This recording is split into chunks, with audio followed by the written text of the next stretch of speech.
درود پاک کب کب کہاں کہاں اور کیسے کیسے کام آتا ہے۔ ایک بہت ہی خوبصورت واقعہ، بڑا ایمان افروز واقعہ ہے جو میں آپ کے سامنے پیش کرتا ہوں۔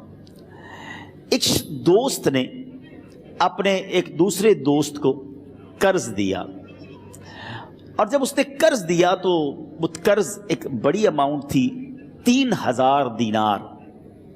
وہ ٹائم آ گیا جب اس ٹائم وہ قرض لینے کے لیے اپنے دوست کے پاس گیا کہ بھائی مجھے میرے پیسے واپس دو، تو اس نے کہا کہ پیسے تو نہیں ہے میرے پاس، میں کولیپس ہو گیا ہوں، بزنس اب میرا ختم ہو گیا ہے، میں تمہاری رقم نہیں دے سکتا۔ اس نے ایک اور ٹائم دے دیا اسے کہ ٹھیک ہے اب اتنے وقت دنوں کے بعد میں دے دوں گا۔ وہ ٹائم بھی گزر گیا، اور جب وہ ٹائم بھی گزر گیا تو اس کے بعد اس دوست نے کہا کہ اب تو پیسے دے دو بھائی، میرا ٹائم پورا ہو گیا ہے۔ پھر نہ دے سکا ٹائم۔ آخر کار معاملہ جو ہے وہ کورٹ میں چلا گیا، قاضی کے پاس چلا گیا۔ اب قاضی نے جس کو پیسے دینے تھے اس کو بلایا اور کہا کہ بھائی آپ کو اس کے پیسے دینے ہیں؟ کہتا ہے ہاں پیسے تو دینے ہیں۔ تو کہا پھر دیتے کیوں نہیں ہو؟ کہا پیسے ہیں ہی نہیں، کاروبار ہی ختم ہو گیا ہے، قرضہ تو لیا تھا، اب میرے پاس بچا ہی کچھ نہیں ہے۔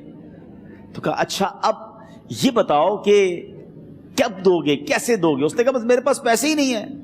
تو کہا اب تمہارے پاس 30 دن کا ٹائم ہے، 30 ڈیز میں یا تو اس کے پیسے لوٹا دو یا 30 دن کے بعد تمہیں قید کر دیا جائے گا۔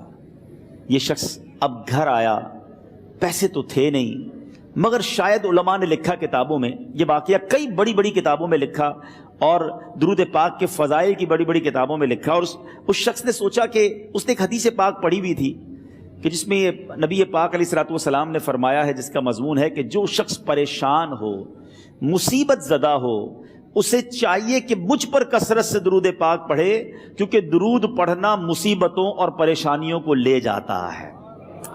اب اس عاشق رسول نے سوچا اور تو کچھ ہے نہیں، اب میں درود پاک پڑھنا شروع کرتا ہوں۔ صبح سے لے کر شام تک وہ درود پاک پڑھنے لگ گیا۔ 27 دن گزر گئے، only 3 days left، 3 دن باقی تھے قاضی کے پاس جانے میں۔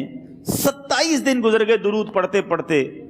جب 28ویں رات آئی تو آنکھیں تو بند ہوئیں، مگر خواب میں اسے ایک آواز آئی، گھبراؤ نہیں، تمہارا قرضہ ادا کر دیا جائے گا، تمہارا مسئلہ سالو ہو جائے گا۔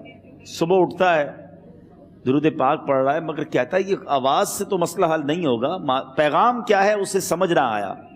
28واں دن گزر گیا، 29ویں رات آ گئی، مگر اب آنکھیں بند ہوئیں اور قسمت جاگ اٹھی۔ نبی پاک صاحب لولاک صلی اللہ تعالی علیہ وسلم خواب میں تشریف لائے۔